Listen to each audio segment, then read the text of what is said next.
बहुजन समाज की हर खबर पाने के लिए सब्सक्राइब करें अम्बेडकर पीपल्स वॉइस और बेल आइकन दबाएं। बोलते हैं मैं तो टकराया हूं दो मुख्यमंत्रियों से साथियों, नहीं चुनाव जीत पाया, लेकिन गर्व इस बात की है अगर आज आफ्ताब आलम हूं तो मेरी नेता ने बहन मायावती ने मुझे बनाया। हमने कहा बहन जी आपके तेवर से मैं खुश हूं। हमारी बहन जी ने जब लोकसभा का कैंडिडेट बनाया तो ये बता पहला टिकट हिंदुस्तान का मुझको दिया और ये कह के दिया कि सरकार बनेगी जो तुम देश के कैबिनेट मंत्री रहोगे।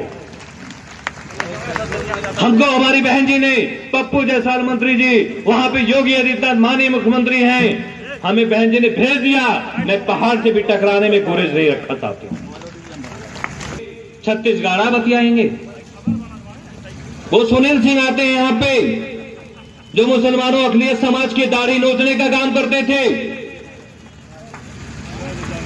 जो हाफिज जी को गोली मारी गई गोरखपुर में। आप तय में जाइएगा किसने गोली चलवाया था, ये सबूत और रिपोर्ट में आ जाएगा साथियों। किसने खूनीपुर मजार में कुरान शरीफ और उसको जलवाया था, ये सब सामने आ जाएगा। और आज अखिलेश समाज में आते हैं, आज वोट मांगने समाजवादी पार्टी से। लोग कहते हैं कि बहुजन समाज पार्टी तो भारतीय जनता पार्टी से मिल जाती है। हम आपसे पूछना चाहते हैं साथियों, हमारे अपने अखिलेश समाज के लोग, कि जब जब बहन मायावती जी ने गवर्नमेंट बनाया है भारतीय जनता पार्टी बीजेपी के साथ, पूरे प्रदेश में किसी एक मुसलमान पे आंच आई हो साथियों तो आफ्ताब आलम से आके बात कर ले, मैं अपनी टिकट वापस ले लूंगा। बाबरी मस्जिद का फैसला आने वाला था, हमारे नेता ने कहा था अगर एक भी दंगा हुआ तो मैं डीएम और एसपी को नहीं बख्शूंगी साथियों।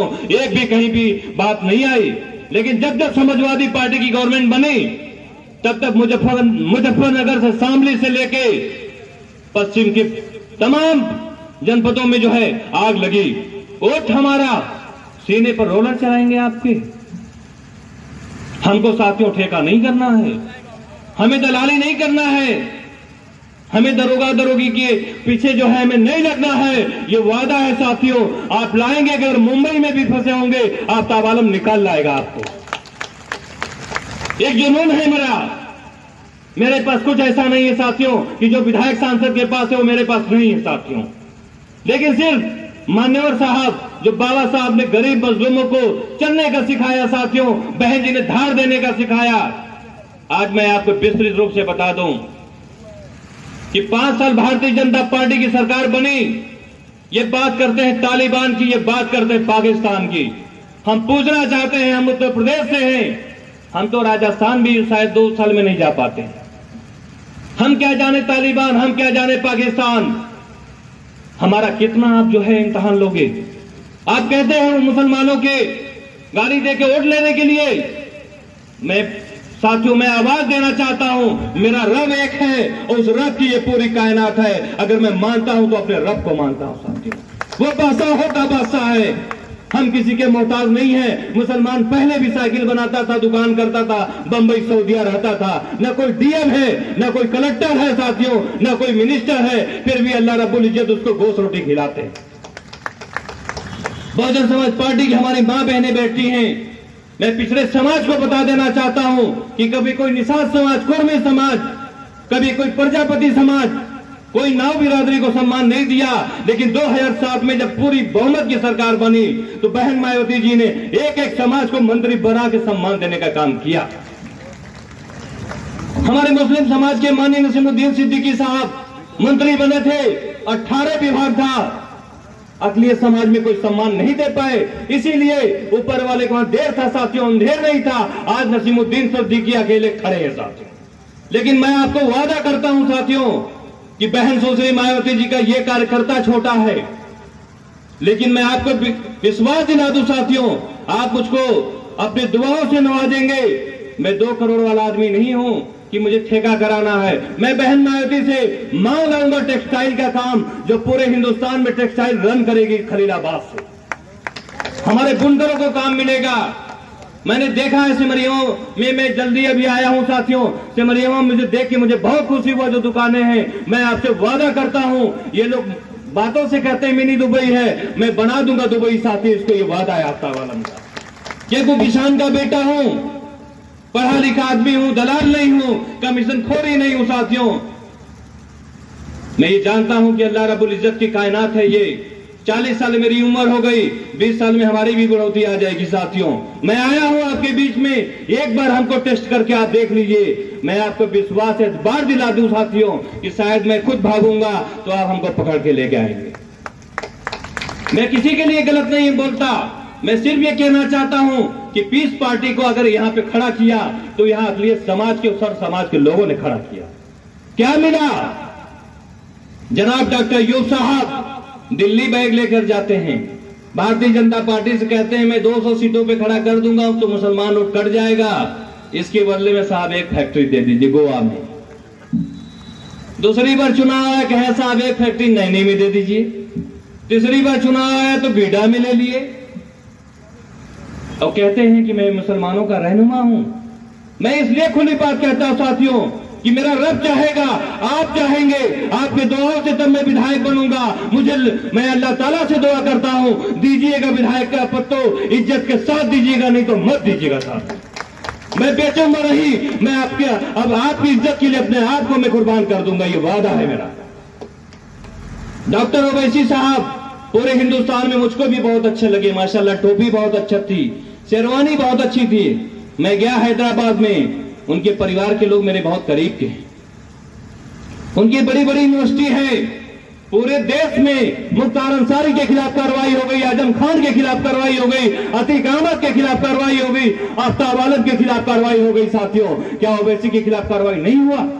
इसलिए नहीं हुआ कि बिहार का जब इलेक्शन हुआ तो वहां पे भारतीय जनता पार्टी ओवैसी को उतार देती है। अगर 500 वोट करता है तो भारतीय जनता पार्टी को लाभ होता है। पीस पार्टी को उतार दिया तो किसका लाभ होता है? भारतीय जनता पार्टी को लाभ होता है। कभी ओवैसी का वहां छापा नहीं पड़ा। ओवैसी साहब आप मेहरबान हैं तो आइए, किस गुर्बत की जिंदगी में मैं हूं। हम चुनाव लड़े थे, हिंदू भाइयों ने 70,000 वोट दिया पेपराइच में, 4 लाख डुमरियागंज में मिला। टकराया कौन हमसे? आप नाम सुने होंगे। इस समय माननीय मुख्यमंत्री योगी आदित्यनाथ, माननीय जगदम्बिका पाल साहब। मैं किसी मंत्री का बेटा नहीं हूं। मेरे 4 दादा थे साथियों। मेरे वाली साहब अपने बाप के अकेले हैं। मेरे वहां किसानी थी, मेरे वहां मौलाना साहब भी आते थे तो दादा जो चादर बिछवाते थे फिर उसको मोड़ के रखवा देते थे बरेली के मौलाना साहब के लिए, उनके लिए गोश्त स्पेशल मंगाते थे। कहीं ना कहीं हम लोग भी इस्लामिक उस पे हैं। नमाज माफी नहीं है, कब्र में जाना है हम अकेले, उसका हिसाब देंगे।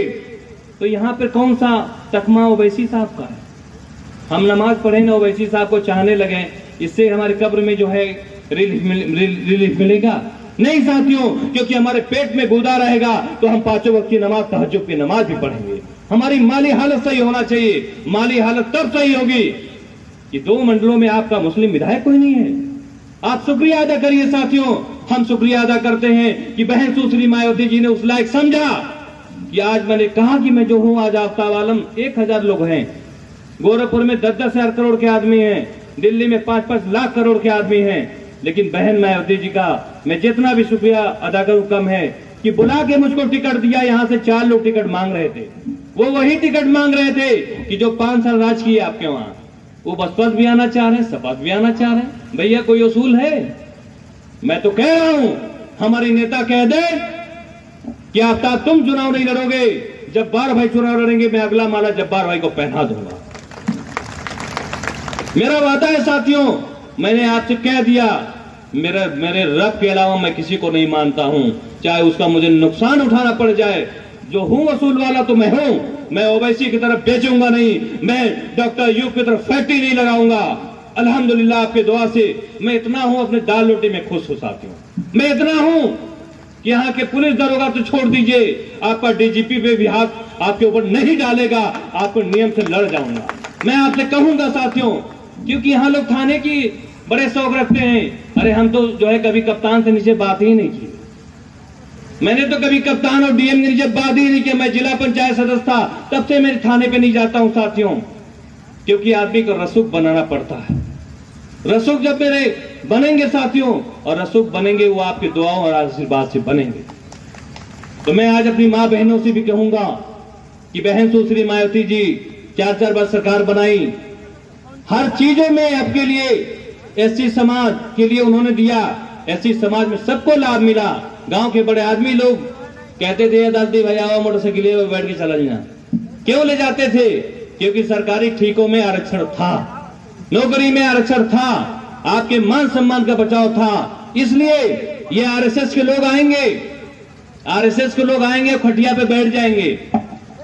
डोमरियागंज में ऐसा हुआ था, जहां हमारा चमार बिरादरी है, जहां हमारा पासी धोबी है, वहां कहेंगे अरे आफ्ताब आलम तो मुस्लिम है, जीत जाएंगे तो पाकिस्तान बन जाएगा। उनको ये नहीं पता कि मेरे बाप दादा का आजादी में आज भी नाम है। साथियों आप देखेंगे गोरखपुर में अगर हॉस्पिटल पे तो मेरे दादा का नाम खान बहादुर लिखा है। साथियों आप सेंट्रल ड्यूज कॉलेज पे देखेंगे तो खान बहादुर उस पर लिखा है। हम लोग जो है हिंदुस्तानी हैं, हम लोग जो है वसूल वाले हैं, हम लोग भोजन वाले हैं, हम लोग टिकट वाले नहीं हैं।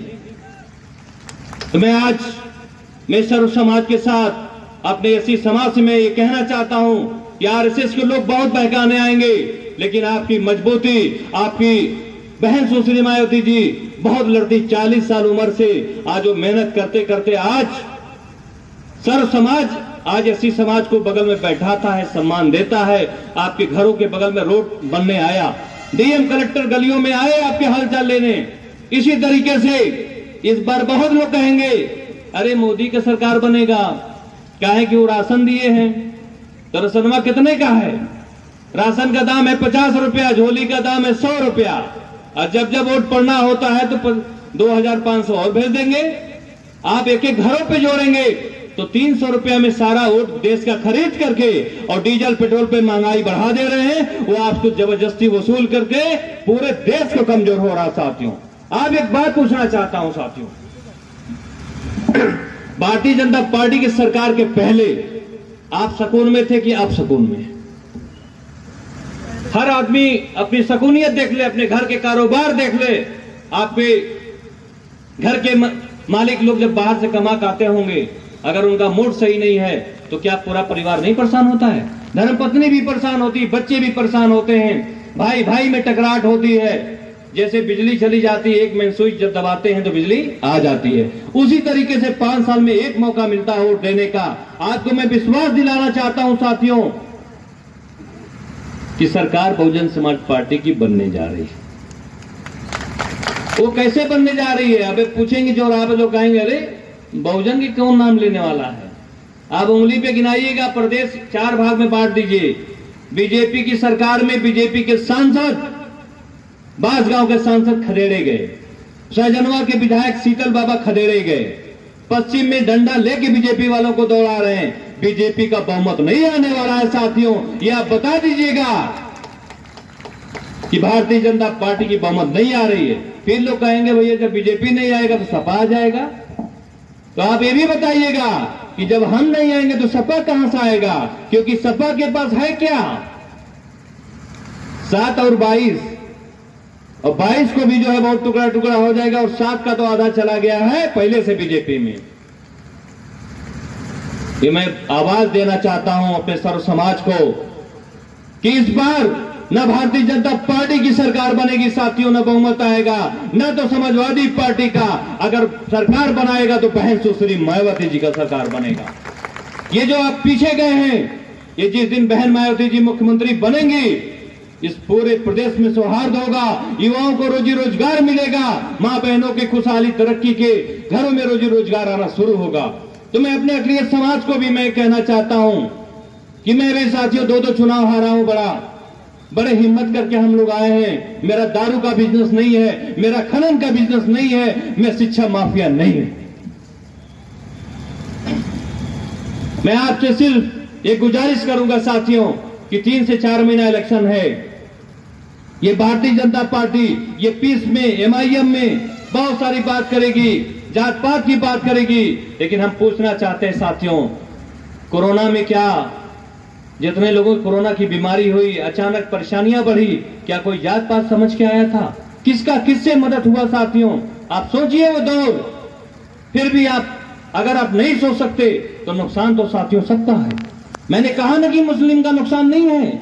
मोदी जोगी जिसने जो हरकतें इन लोगों ने किया है, ये मुस्लिम का फायदा है, ये नुकसान हिंदू भाइयों का है, क्योंकि उनको भी रोजी उसी से मिलना है, उनको भी सब्जी उतनी महंगाई में लेना है। तो आप आइए साथियों, एक मजबूत खलीलाबाद को, क्योंकि खलीलाबाद को मजबूत बनाना आपके हाथ में है साथियों। 3 महीना अभी है चुनाव, हमारे घर द्वार से सब गिन लीजिएगा। और एक बात और बता दूं कि लोग पूछते हैं भैया कहां घर है इनका, हम तो पहले ही बता दिए कि हम गोरखपुर के रहने वाले हैं। और मेरा 40 साल उम्र हो गया, हम जिस दिन मेरा टिकट हुआ हमने यहाँ पे